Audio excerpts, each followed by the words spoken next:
We are back at the Bush League Huddle Fantasy Football Podcast. Fab is back after a 1 week hiatus. And as usual, joined with Nacc, and I'm Raj. Fun episode we have for you guys tonight. Part 2 of our post-draft coverage, I would say. What we're going to do today, I think we have a fun show, is we're going to kind of ask what are some of the questions that we have from teams after the draft.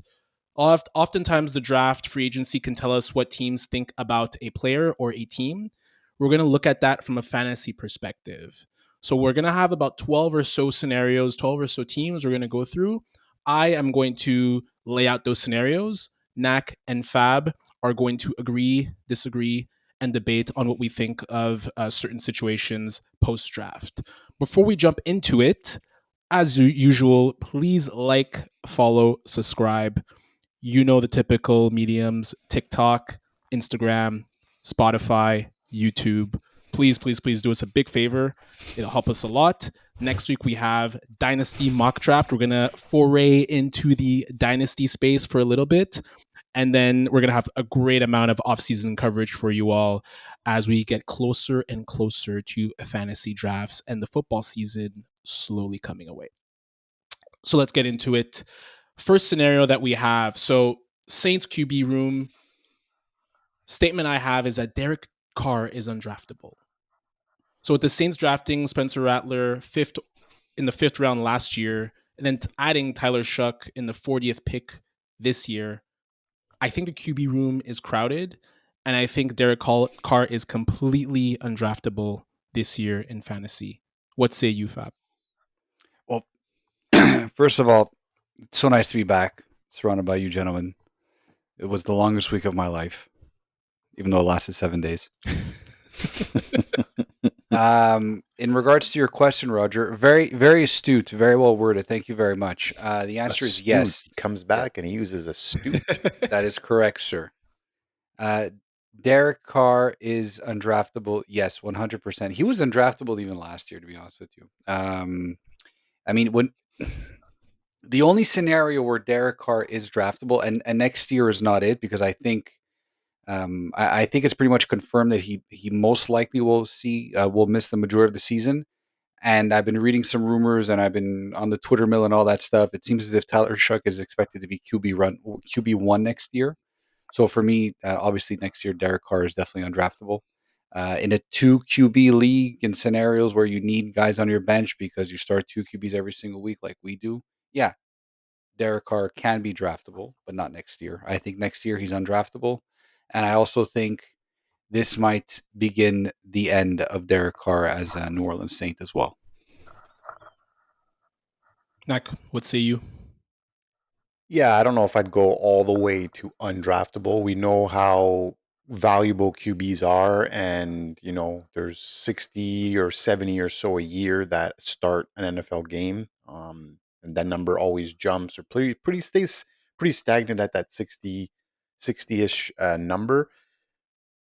I don't think it's fully confirmed he's out. I think he even came on. He was in a church preaching. and he was preaching. Exactly. He was saying it in church how yes, he's seeing a specialist, and yes, he's he wanted to get it out there because he was just fed up of hearing the noise of everyone confirming that he's not playing next year. So I don't know, until it's confirmed. Derek Carr is draftable, in my opinion, and only because mostly in, obviously, like Fab alluded to, 2 QB leagues, he's definitely got to be drafted. Most likely as your QB3, keeping him on the bench and seeing. But I don't know. I don't see Spencer Rattler making too much noise. Maybe in a second year, and then like Tyler Shuck, yeah, he comes in. He's a little bit older, so he may have the inside track to start, but I mean, until it's confirmed that Carr is out for the season and not playing, he's draftable, and definitely draftable in 2 QB leagues. Are you tethering Tyler Shuck to him? Like if you're someone who would draft Derek Carr, would you automatically feel like you have to draft Tyler Shuck as well, just in case? Not necessarily, because if he's starting there, like, good chance that he's going to play out the year, right? because next year, obviously, there's the Archie Manning. There's just that No. better. He's not coming out next Yeah, year. he's not coming out. There's no, because he would have had. Sorry to cut you off, Nacc, but he would have had like 13 starts in his belt. And knowing the Mannings, the way they operated, they make a lot of money. They have a lot of money. He makes a ton from NIL. Yeah. I think he's gonna come out only in 2020. You think he stays an additional year? At least, Yeah. if not, he stays until he's a senior. I wouldn't be surprised. Interesting. Yeah. Well, look, I don't think their team is built right now to go after it and win by any stretch, right? Like, I don't know. Correct me if I'm wrong, but I'm looking at that team, and it's a lot of aging veterans, especially on defense. Yeah. Not a team that's looking to really compete for Super Bowls or even playoff spot right now. So, yeah, look, they may want to see what they have in Shuck too, right? Since he is 25 or 26 years old, so you can't really wait too long. So they may want to see what they have in him. So I don't know. Personally, I'll say he's draftable, but he's definitely a QB or a QB room in as a whole to avoid in fantasy football if you can. We're still very early on. And Raj, to your question about is Derek Carr tethered to Tyler Shuck, I would say it's the opposite. I would say that if someone is drafting Derek Carr, like I would be more interested in drafting Tyler Shuck than I would be in drafting Derek Carr, even if Derek Carr is healthy. Like give me Tyler Shuck as a QB flyer way later in my draft. Like who knows what can happen with this guy, because he is, from by all accounts, he is pro ready. He's NFL ready. The guy's 26 years old. He's played like 60 odd games in college, and he's played well. And you don't pick him like 40th overall for nothing. Like I know he's going to be a very high end insurance policy, but if someone goes after Derek Carr in my draft, I'd be okay with taking Tyler Shuck, like 7, 8 rounds later, because chances are he might be playing half of the season. I don't think it's impossible to say. I really don't see Derek Carr starting the season, and I would not be surprised if he also doesn't finish the season. I know the whole thing about like whatever Nacc just alluded to it about you going up on stage at sermon and you're saying I'm good, whatever, I can throw. Okay, sure, but it's not your decision too. Like the Saints might have a different play in that. It looked like a Tony Robbins. Looked like one of those like preacher, deacon sessions that my mom watches, like on a Sunday morning. I didn't see that, but when did that happen? Was that recently? On a Last Sunday. week. On a Sunday. Last week? Yeah, because like 2 weeks ago, they were not sure if he's going to need surgery or not, and all that stuff. So there's a lot of uncertainty with his injury to begin with. I think it's going to turn into a bad marriage. It's going to be a fluid. I think it's a very fluid situation. To whoever's point that made it, it's still very early on in the season. It's going to be fluid, and we'll see what happens during training camp with Rattler or Shuck. But that offense is, we don't even know what's happening with Chris Olave, how well he's going to come out of those hospital balls that I'm sure he's not looking forward to Derek Carr throwing. Second statement after the draft. Patriots offense, Drake Maye can be a top 10 fantasy QB. So my thinking is the Pats investing in left tackle Will Campbell, running back Travion Henderson, and wide receiver Kyle Williams gives Drake Maye the tools to potentially cook this season. And I think he can be ranked potentially as a top 10 QB, especially in 2QB fantasy. Nacc, what do you think? Very tough to crack that top 10, in my opinion. This is obviously going to depend on what QBs obviously stay healthy, but if you start naming some QBs that are like pretty much locks in the top 10, I don't see too much of I just don't see too much of an upside here for top 10. Top 15 for sure. He'll have the upside if there's going to be a couple of early injuries. If a Lamar gets hurt or a Burrow gets hurt, like you need some of these guys to kind of get hurt or have awful seasons in order for him to punch the top 10. But I will say that they are definitely on the right path to, giving him the best shot to get there, right? Like they drafted him third overall, a year ago. didn't really surround him with much last year, kind of threw him to the wolves. So he did pretty well last year with that. So with a little bit more help, I do see there's definitely a scenario where it could happen. I don't think past 10, like 10 would be the absolute most, but I think it's too early to tell. Like you're still relying on a lot of rookies here, right? Before I let you go, Fab, I think it's important to note Maye had 54 carries for 421 yards, 7.8 yards per carry, 2 touchdowns. Sneaky, really good rushing upside too with him as well. It's not just the passing. Those are similar to Mahomes' numbers. Yeah, and in 13 games. But yeah, Fab, what do you think? So top 10 is a bit of a stretch for me, I'll be honest with you. Just looking like similar to Nacc's point there, I hate to agree with him, but sometimes that happens. The guys that are in the top 10 right now, they're going to be hard to crack and dethrone. I do love what the Patriots did in the offseason. I also love what they did with getting Stephon Diggs and TreVeyon Henderson, obviously Will Campbell. Henderson is also low-key a very good blocker as well, so I think that's going to add more protection for him. I think he's comfortably a QB2. I think there's no doubt about it in my mind. Last year he finished like right around like QB in the 30s, but I don't want to knock it too much because he obviously didn't play a whole season.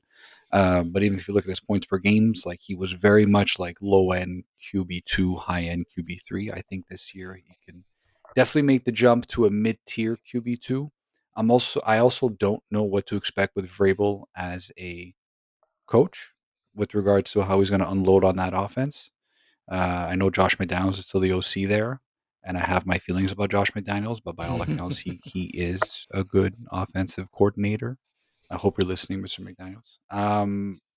So yeah, I'm gonna fade on him for top 10, but I'm definitely buying. I definitely want some Drake Maye stocks this year for sure, especially in the 2 QB or super flex league. Like when you're talking about the rushing upside that he can bring you, like why wouldn't you want that on your team, right? And listen, Will Campbell, short arms, he's gonna get it done. I'm not too concerned about that. Everyone's knocking the guy for having what 30-inch arms, whatever it is. Not 30-inch. That's impossible. Don't shave 2 inches, man. He already looked like a T-Rex at the draft, man. Bad suit selection too. That was just not great. How was he nabbing Goodell? Oh my god, that's poor really guy. bad. But he's still gonna have a good season. I'm not. Are we buying? Sorry, Fab. Are we buying TreVeyon Henderson stock as well? That's a little more difficult for me because it's a bit of a crowded backfield too, right? And I like Henderson. So the fact that he's a good pass blocker will put him on the field more, and the fact that he does catch a lot on the backfield will put him on the field a lot more. So I do like his upside for leading that backfield in the fantasy points at the end of the season. But again, leading. Do they still have Antonio Gibson? If I'm not mistaken, they do. Like it's Antonio Gibson. It's yes, they do. Yeah. Stevenson, and it's going to be him. So a lot of Suns on there. Gibson is third on the depth chart right now. Yeah. So he's like the pass catching guy. Yeah. Third down back. Definitely massive improvement compared to the offense that we saw last year. I think everyone gets kind of put in the right slot with even Stephon Diggs there, Mary Douglas, Kyle Williams. Everyone gets kind of pegged into their right area in the depth chart. So I think it'll be interesting. And I had Maye quite a bit into QB last year in Bush League. And I do have to say there were some weeks where there was like a stretch where he was close to top 10, top 12, if you factor in his rushing statistics. So definitely there's a lot of upside for QB2. Well, moving on in terms of the next portion of what the draft may or may not have told us. So Buccaneers wide receiver room. I personally think Emeka Egbuka being drafted by the Buccaneers hurts Chris Godwin. Do we think it hurts Chris Godwin, or maybe does it hurt Jalen McMillan? What do you think, Fab? I agree with you. I think it hurts Chris Godwin more than it hurts Jalen McMillan. I think you're still going to see a lot of 3 wide receiver sets. I just feel like his production is going to eat into what Chris Godwin could be getting. Like Jalen McMillan, let's say he finished off as wide receiver 4, fine, no problem. It's wide receiver on that team as wide receiver 4, right? As far as fantasy points are concerned. I think Godwin could have had a better season if Emeka was not there. And I think their production will lean into each other quite a bit. And I also unfortunately, I think this might turn into, like, I don't know what Godwin's contract is, and I know he just signed one. He's coming off a big injury, and I'm rooting for the guy. But I wouldn't be surprised if, like, whatever the out is, they exercise it, and he might not be there in a year or two. Nacc. I think it spells trouble for the whole room as a whole. Even Mike Evans. You just mentioned it. He's gotten a year older. What is he going to be, 33 or 34 this year, I believe? So we all know what happens with these aging, type wide receivers, running backs, and stuff like that. So I think there's just so much talent in that wide receiver room that you're going to want to spread the ball around, right? But there's just not enough. There's just not enough to feed. I feel like you're talking Godwin, you're talking Evans, you're talking McMillan, you're talking Egbuka now. That's come in there. Can that offense sustain fantasy relevance for 4 wide receivers? That's what's going to be the tough part in my head. And then, not to mention, they still have the tight end who Kate Otten. Kate Otten, that's it, Mhm. who played a huge role last year for Tampa Bay. So now you're talking about 5 patch catchers, and then people forget you've got a guy named Bucky Irving in the backfield who they're going to force feed the ball to in his second year as well. So a lot of talent. Just I'm curious to see how it looks on a fantasy standpoint. Go Fab.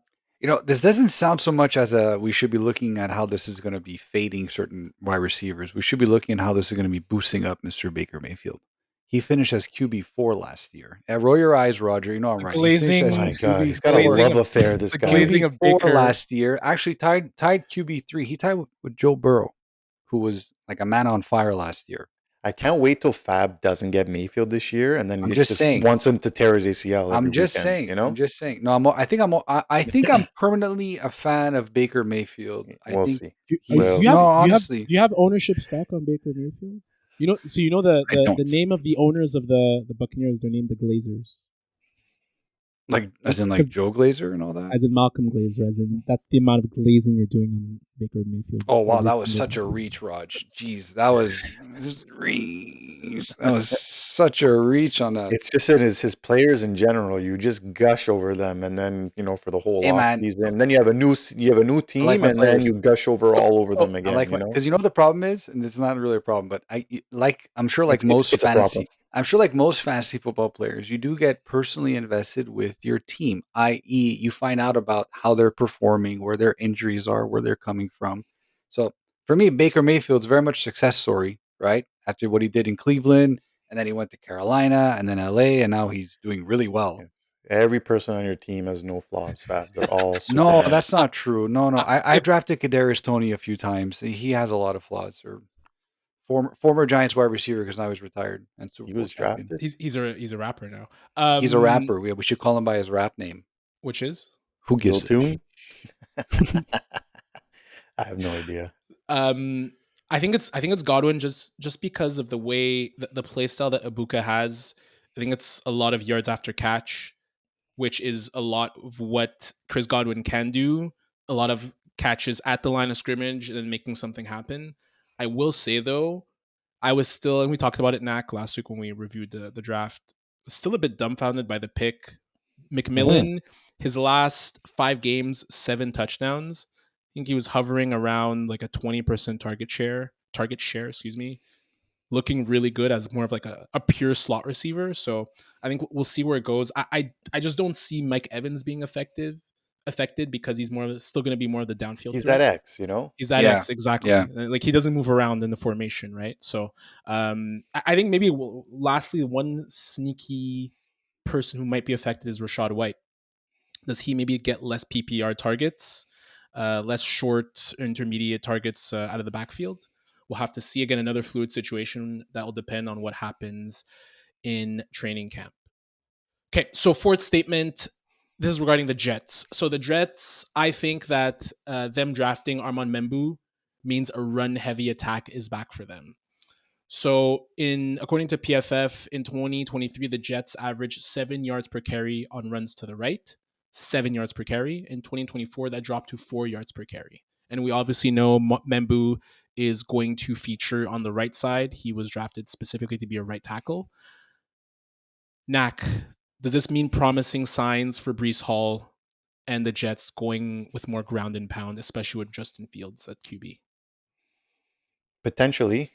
But I did just see a report that Breece Hall is on the market and might be looking to trade him. So You if think he that would happen? stays, You think that would happen now, like after the that's draft? where that That's like kind of it weird. kind of it's like a puzzling. Like, Yeah. why wouldn't you trade him at the draft for like help right away? Whereas like now, what are you going to trade him for? Like a 4th round pick and like next year, like it just doesn't help you, and you just hurt your team. But let's just say he's on the roster for this segment. I think it definitely does help him. He's still a good runner, right? Like to all accounts, and I think now, like you said, you have to account for Justin Fields' legs in as a QB. So a lot of read options that are going to happen that will benefit whoever is in the backfield, and Breece Hall, and then there was who's the guy who came on last year? Braylon Allen. Braylon Allen. That's it. Braylon So Allen. he could also run the ball. So it does figure to be a heavy run attack, like you're saying. And I think Membou was a great pick for them. I know that there was rumors of them like maybe going to get Tyler Warren or like a tight end or something like that. But I think this is definitely going to help them. Look, name of the game: you want to keep your QB upright. You want to be able to run the ball, and getting Justin Fields, this pick does definitely make sense.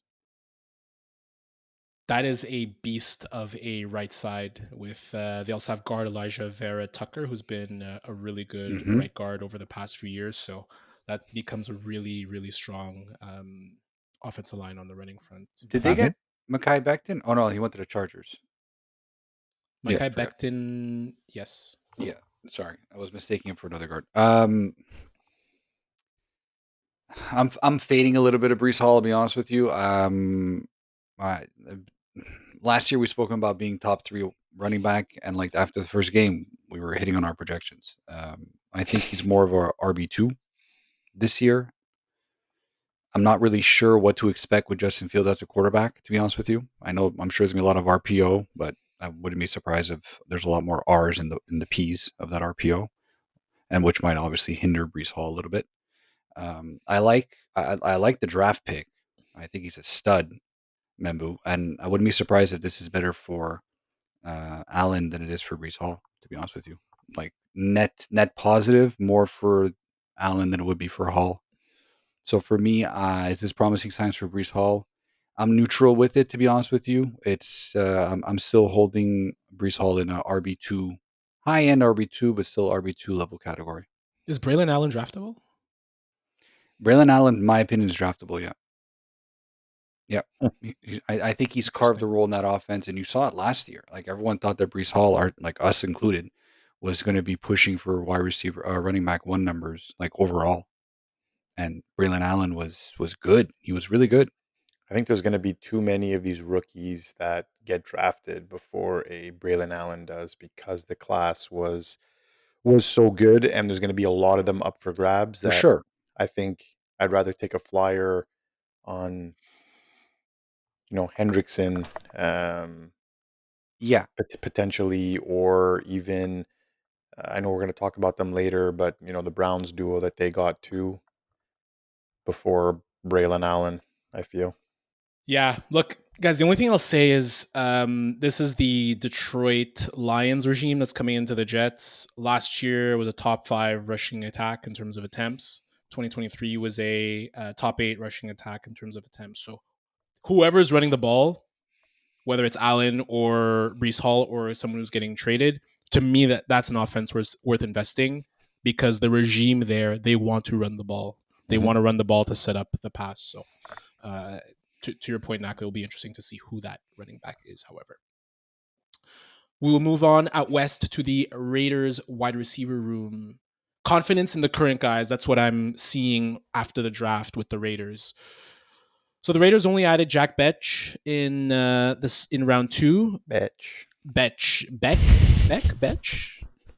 I'm happy you said it. I feel like Fab there. I felt that was a quiet vote of confidence in their wide receiver corps. If you factor in Jakobi Meyers, Trey Hunter, and obviously the beast that is Brock Bowers, I see it as a potential green light for Geno Smith's fantasy stock, seeing how confident they are in the current wide receiver corps that they have. Guys who can kind of fit into the roles. Myers is more of a slot guy. Bowers is going to be the tight end one. And Bech seems like they have a lot of confidence in him. Bitch.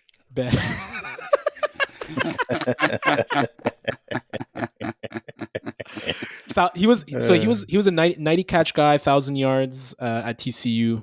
I don't know whose turn was it. Let's just say Nacc. I'll go with you. Yeah, look, you're talking about vote of confidence. Brock Bowers is your WR1 and tight end one. Like everything is going to go and be centralized to him.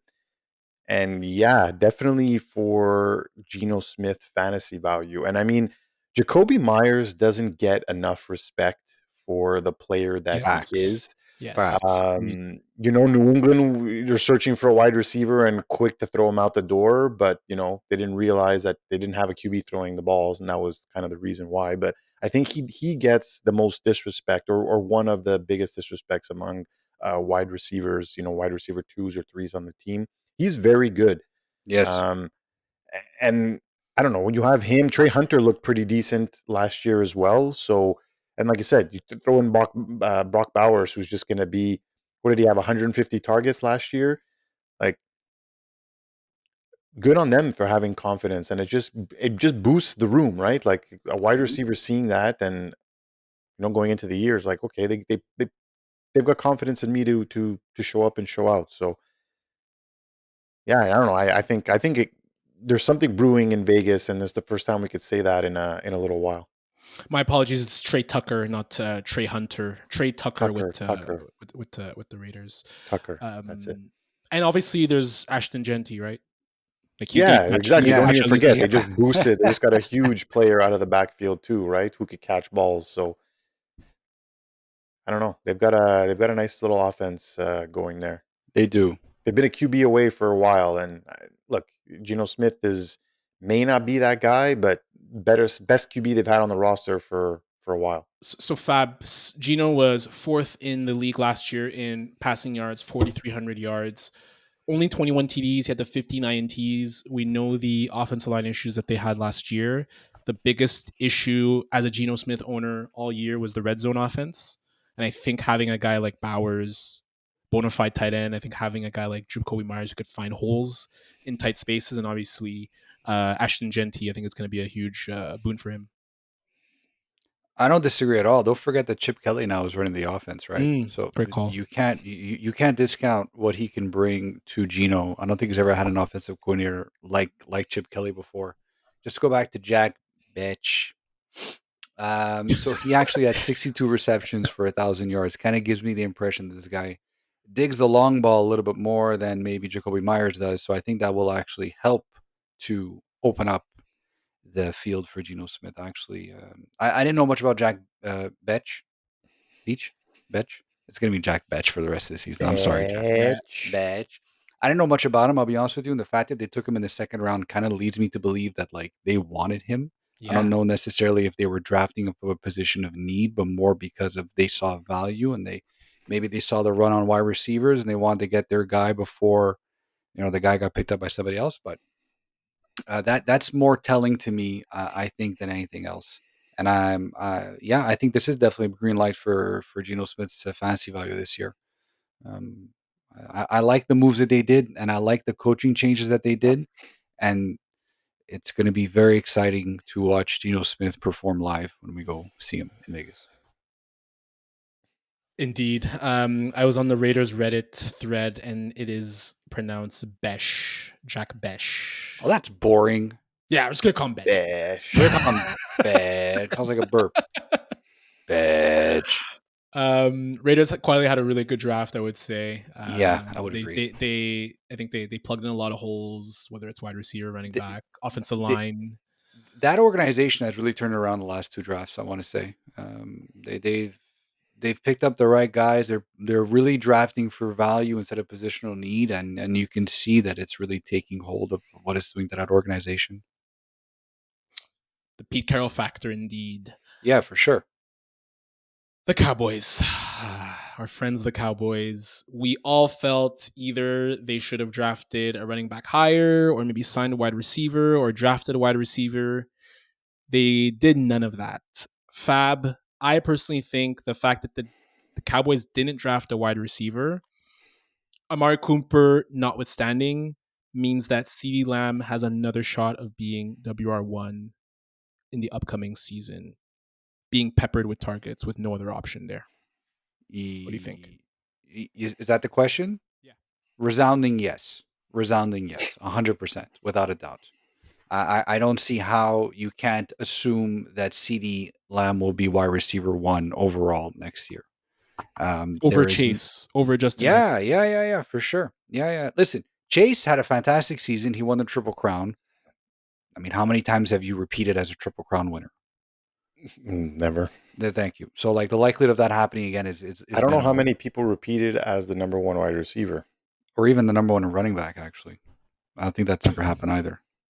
If you want to get that conversation. It's tough. It's really tough to replicate greatness true, like you're that, right. Like 100%, it's so right? tough. 100%. Like think about don't all the realize it. years. Yeah, Think you don't about all the realize it. years where you draft okay, 2 years ago was Jefferson. You drafted him, did not finish Yeah. first. It was Lamb. It's true. This year, everyone drafted Lamb first. Yeah. Chase was So the one who true. finished. Remember Cooper Cup? Yeah. Cooper 1 Cup million won percent. the Triple Crown. I know he battles injuries, but he's made out of glass. Yeah. But so Nacc, do you think that, I don't know if you're agreeing or not with Fab, but to me, this spells a scenario where you can potentially get CeeDee Lamb at a discount and expect him to have top tier number 1 overall wide receiver 1 numbers. Does the Dak Prescott aspect scare you? no. When he had his good year, who was throwing to him? Exactly. The fact that Dak Prescott? The fact that more the fact that he's just always injured. Yeah, okay, he's always injured, but again, he didn't. Last year, he looked pretty good with Cooper Rush. Who did they grab this year to be their backup? Milton.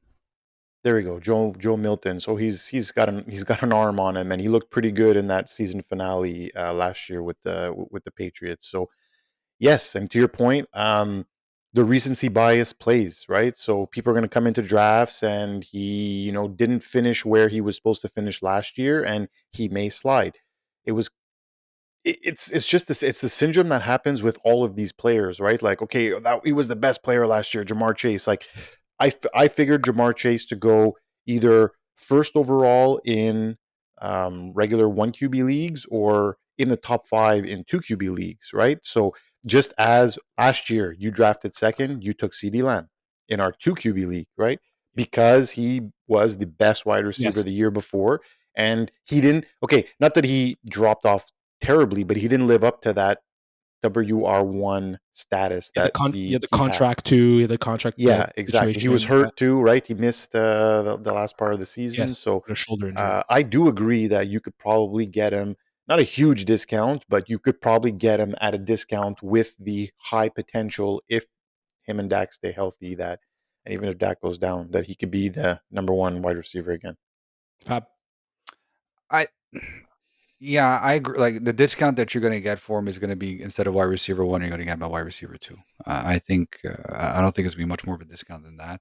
My question is more. I don't know about that. I don't know. No, me too. I feel maybe like wide receiver 3. For instance, where I'm sitting in Bush League at 4 overall, and this discussion is making me change my mind. But like in my head, I was like, I want Chase, I want Jefferson. Yeah, and then after that, that was my and I was even saying Puka Nacua, right? Because I had CeeDee Lamb last year.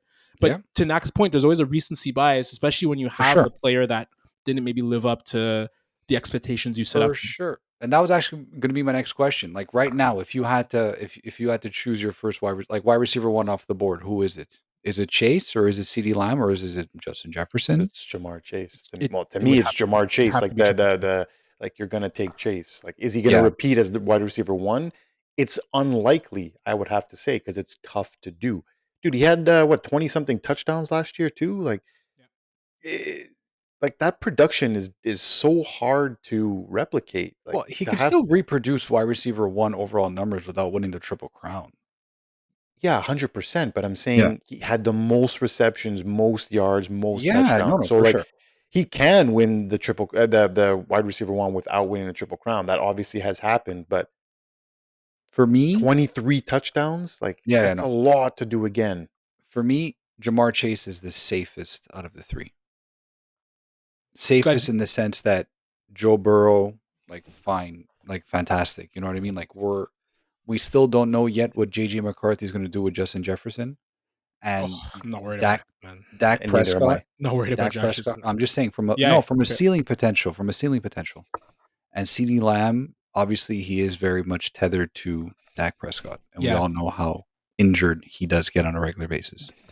I'll just say this about Chase. If you look at the Bengals draft class, Shamar Stewart, edge, round 1. Demetrius Knight, linebacker, round 2. They only took one skill position, Taj Brooks out of Texas Tech, in round 6. They know they have to shore up the defense. Say what you will about Chase's season. He had that season because the defense was god awful. They were coming back from so many Solid games. point. Very good point. Solid point. I just don't know if they're going to be that much down where, and in Zach Taylor, this is make or break. He cannot play the way, he cannot call the way he was calling. They have to put more on that defense. And they hired a defense coordinator from Notre Dame. And Notre Dame had an amazing defense last year in college. So this will be really interesting to see. Next statement, Broncos backfield, RJ Harvey or Audric Estime sleeper season. So Denver showing trust by not adding serious competition. Either Harvey or Estime will emerge as weekly flex, if not better. As of right now, Cinco de Mayo 2025, 8:47 p.m., I am very much all in on trying to get as much RJ Harvey shares as possible on all my teams. I'm saying this because of right now, because we don't know what training camp is going to be, because we don't know how he's going to get involved. But you look at RJ Harvey, you look at his stats when he was playing for the Knights, you look at his size and his build, and you look at the team he's going to and who's coaching that team. This is Alvin Kamara 2.0. I don't know. Like, call me crazy. I just feel like there's a lot of, like, Sean Payton wanted to get him. You're crazy. Yeah. Sean Payton wanted to get him. That speaks so much to me when your coach wanted to get a particular running back in a team that doesn't have a good running back, and also got rid of the last one. Jamal Williams? He went to Dallas, right? So Javonte Williams, excuse me. So I don't know. I don't think this is a RJ Harvey sleeper season. I think from now up until when the draft starts, more of this type of conversation is going to gain speed, and this guy's going to be rising off draft boards. Whether it's the right move or not, I don't think RJ Harvey is a sleeper by any means come draft day. Nacc, what do you think? Yeah, I'm curious to see what it looks like preseason, off season, and again, I don't know if I've alluded to it.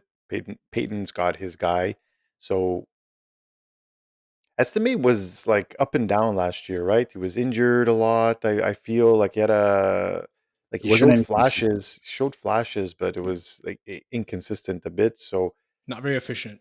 yeah, and No. if I had to choose one, it would definitely be obviously Harvey over Estime. I don't see weekly flex until probably week 6, 7, 8, until you start getting really like every week flex starter. I think there's gonna be a lot of rotation. I feel they're gonna want to play them both. Yeah, and there's still Jaleel McLaughlin, who's supposed to be kind of like the third down back, but it's a crazy amount of. Sorry to cut you off.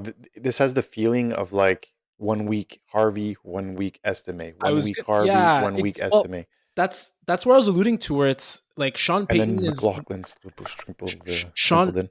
Sean Payton is known to have a pretty complicated system. The amount of faith he's putting in a rookie and a second player who looked okay last year is different. It's not par for the course, I will say, for what Sean Payton typically does. So we'll have to see. We'll speed it up a bit. There's a few left. Panthers wide receiver room. So the Panthers drafting Tetaroa McMillan shows Tetroya. Get his name right, Roger. Come on. Tetaroya McMillan shows a lack of faith in Jalen Coker and Xavier Legette more than anything else. That's a statement. It just shows a lack of faith in those two guys who I think some people were high off. I disagree with that statement. Okay, go. I don't think it's a lack of faith in your wide receiver room. I just think there is a talent out there that is going to benefit your team in a very important skill position for the most important player on your team. You go get him.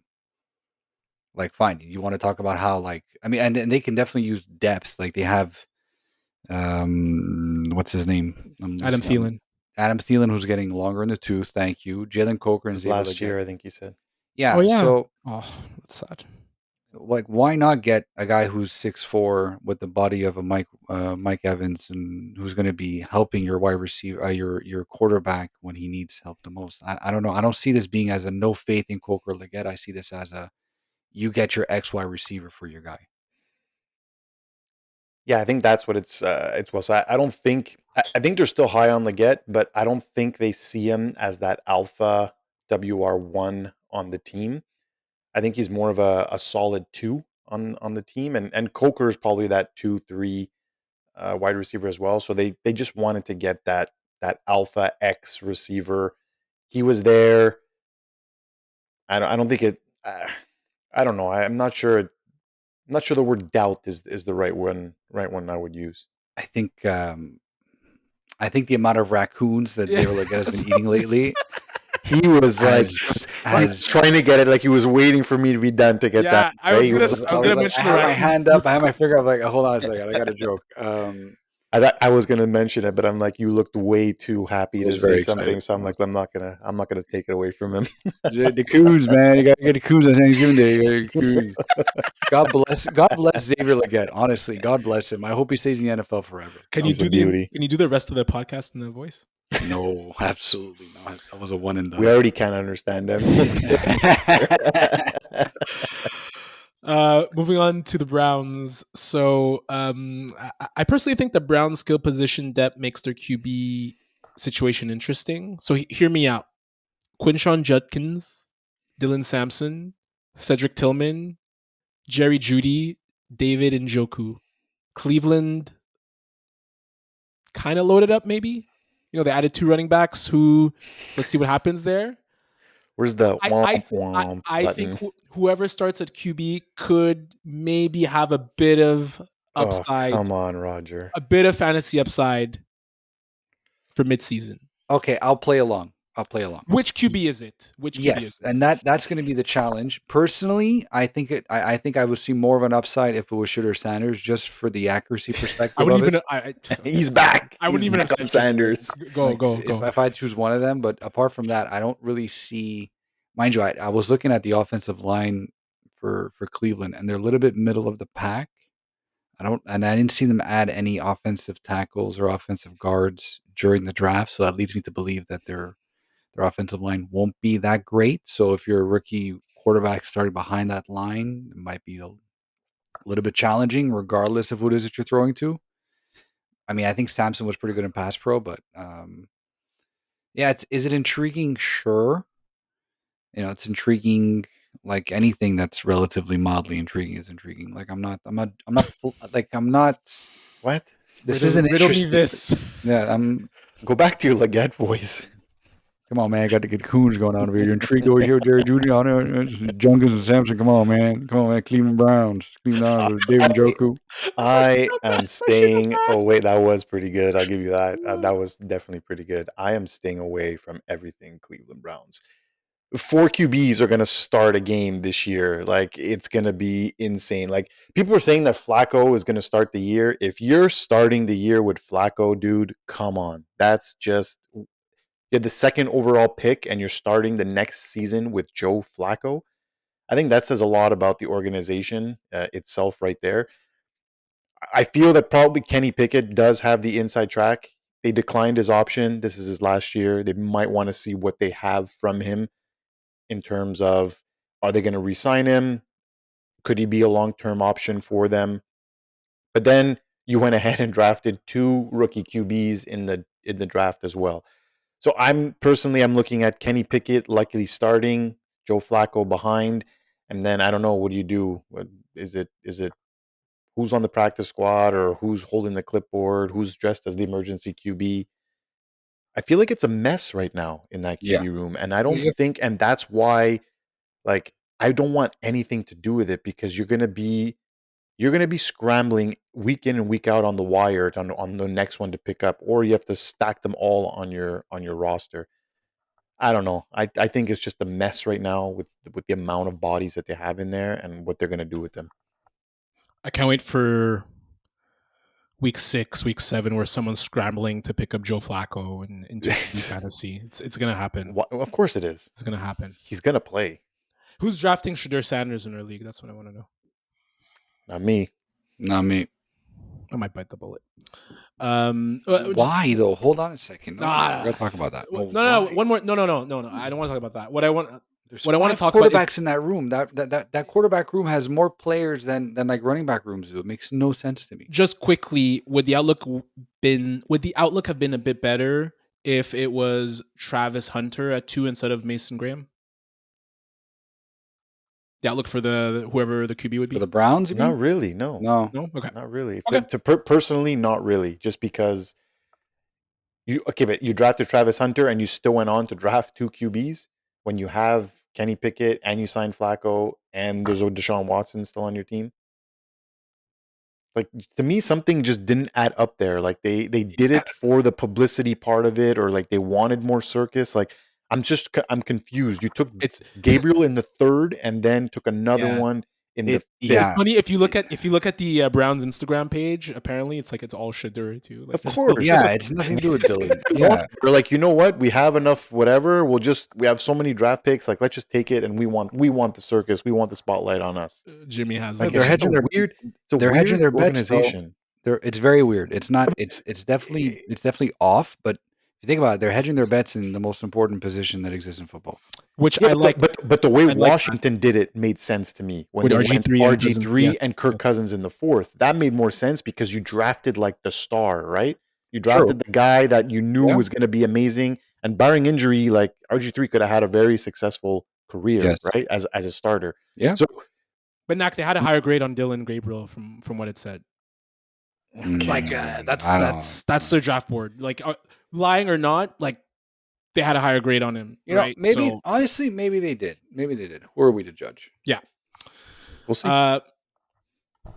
This one for you, Nacc. The Bills wide receiver room. I see trust in Khalil Shakir and Keon Coleman. The Bills only drafted 1 wide receiver, Caden Prather, in round 7, and I think it shows the Bills believe in their current group. Shakir and Coleman, I think, are good bets for 2025, especially Coleman. He was sprinkled into a few shot plays here and there. I think he's going to have a higher role in the offense. What say you, Nacc? Yeah, I definitely agree. There's still Curtis Samuel there as well. Didn't really carve out the piece that we thought he would have. I thought they did give a flyer to Elijah Moore as well, who's been bouncing around, but that could be a cute little addition. But look, Khalil Shakir looks really, really good. They rewarded him with a big contract as well in the offseason. And yeah, Keon Coleman, year 2, big body. I think tough rookie season, very up and down, very inconsistent. But I think a year in, look, you got one of the best QBs in the NFL throwing you the ball. So I think it shows great confidence in the room right now that they only went after one in round 7, who, by all accounts, may not even make the team. Yeah. There's Joshua Palmer too. That they got. Palmer, that's the other one. I was forgetting Joshua Palmer, which is again another one who struggles with injuries. But for what it's worth, on the depth chart right now, they have Shakir as WR1 and Coleman as WR2. So I would agree with that statement. Yeah, that makes sense. Anything to add, Fab? No, I agree. I think this does show a lot of trust in Shakir and Coleman, and I would expect Coleman to have a bit of a bump in his second year. I think you're looking at 2 tandem wide receivers for as long as they're playing in the Bills, to be honest with you. I think we're going to be seeing very similar numbers for the both of them going forward. Next up, I think The Chargers loading up in the first 2 rounds, drafting Omarion Hampton in round 1 and Trey Harris in round 2. I think the Chargers are gearing up for a big year for Justin Herbert. I think he could have a monster year and potentially finish as a top 5 QB in fantasy. I think it's about that time that we say that we're back because the Chargers are back. And I fully agree with that statement. I fully agree with that statement. I love what they did in the offseason. I love what they did in the draft. Trey Harris is great. Omarion Hampton is your RB1 for a very long time. Yeah, for me, Justin Herbert very much in the conversation for definitely top 10, and you can sneak into the top 5 depending how all the other quarterbacks do. But I wouldn't think it's outlandish at all. I like it a lot. Nacc, Yeah. you're thinking. I just gushed. Yeah, there was just one, like Trey Harris. I feel like they had to go get him in the second round because of that weird Mike Williams signing, bringing him back on a 1-year deal, which was not promising. which was kind of weird in my eyes. But I think we spoke about it last week a little bit. Quinton Johnston also still there, needs to have a big year out of him. Trey Harris comes in with Ladd McConkey as well, who figures to have another great season. So yes, there are a lot of weapons, and I think kind of make or break for Justin Herbert too. In some cases, right? He blew that that playoff lead last year as well. 4 INTs against who'd they play? Texans. That's it. So he's got to come back strong with that on his mind as well. And he did play well down the stretch last season. I found Herbert going into the playoffs. Top 5 numbers seem attainable with the weapons that he has around him. You've got, like we just mentioned, Hampton. You've got Najee Harris as well that joined the group. The wide receiver room seems pretty stacked. I think it's safe to say we're expecting big things from Justin Herbert, but this is the year. 3,800 yards, 23 TDs, 3 INTs, 306 rushing yards. Only 13th. He was 13th in pass attempts. So yeah, I thought that was interesting. He didn't throw the ball all that much last year. No, neither did Josh Allen. 483, man. That's, like considering compared to what he normally throws, because he was up in the 600s when earlier in his rookie season. For sure. I think, look, it's still a Greg Roman offense. He still likes to run the ball more. You'd expect more touchdowns at the very least, and maybe use his running game a bit more. But I'm likely over 4,000 yards. No, like 38's a very low for a Justin Herbert. Yeah, I mean, yeah. He was injured a bit at the beginning of the year. I remember. That's a good point though. The wrist injury or the thumb injury. If that's behind him, and he even had a plantar fasciitis in training camp, if I am not mistaken. So I think a big year could be had from him. Seahawks investing in protection. Sam Darnold can be trusted to replicate his 2024 season. So the Seattle Seahawks drafted center guard Gray Zabel in round 1. So he was a highly rated prospect out of North Dakota State. So a few stats about Darnold last year. He was pressured on 37% of his dropbacks in 2024. He still had a QB rating of 93 during the season. But we all know those last 2 games against the Lions and the Rams, he was awful. 42.3 passer rating, 11 sacks. He was highly pressured up the middle. So I think the Seahawks, when they sign him, realize that pressure up the middle is something they have to factor in for. Hence the drafting of Gray Zabel. With the better line, JSN, Cooper Kupp, I think Darnold can be trusted to replicate his 2024 season. What do you think, Nacc? He had wide receiver QB1 numbers last year. I should know he was my QB2, but could have played him as a QB1. Kupp doesn't move the needle for me. I don't know. It's just the name there. Maybe it's because he's going to play 6 games next year and spend the rest of the time in the hospital. Is he going to be a high end? Is he going to be a high end QB2? Yes. I would definitely trust Darnold as a QB2.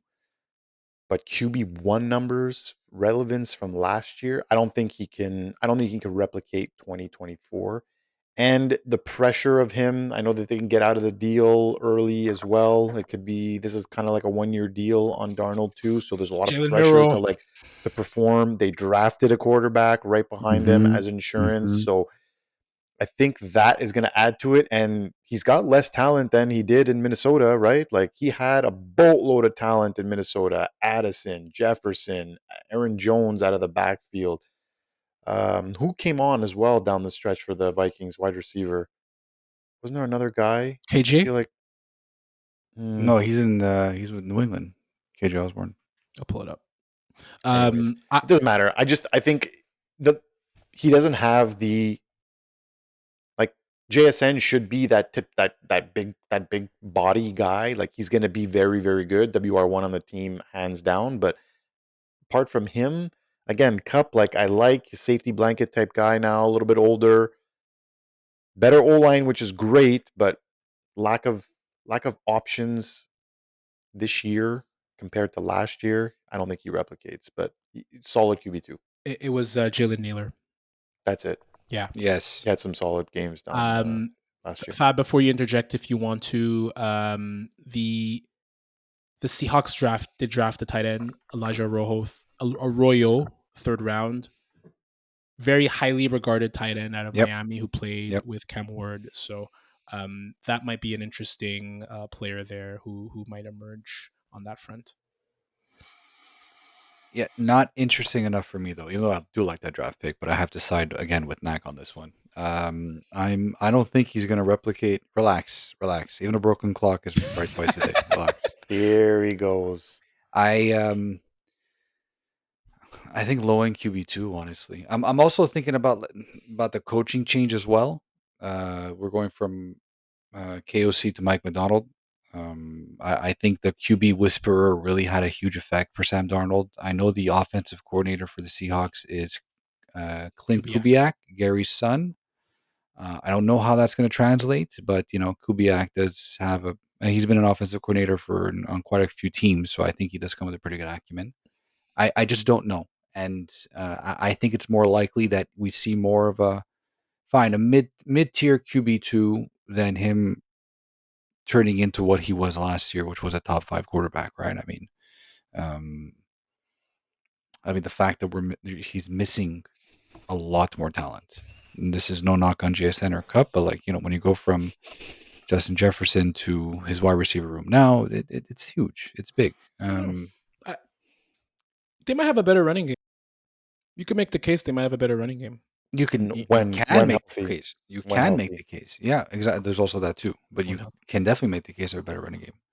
I don't know. I'm fading Darnold a little bit if he's there for value in the draft.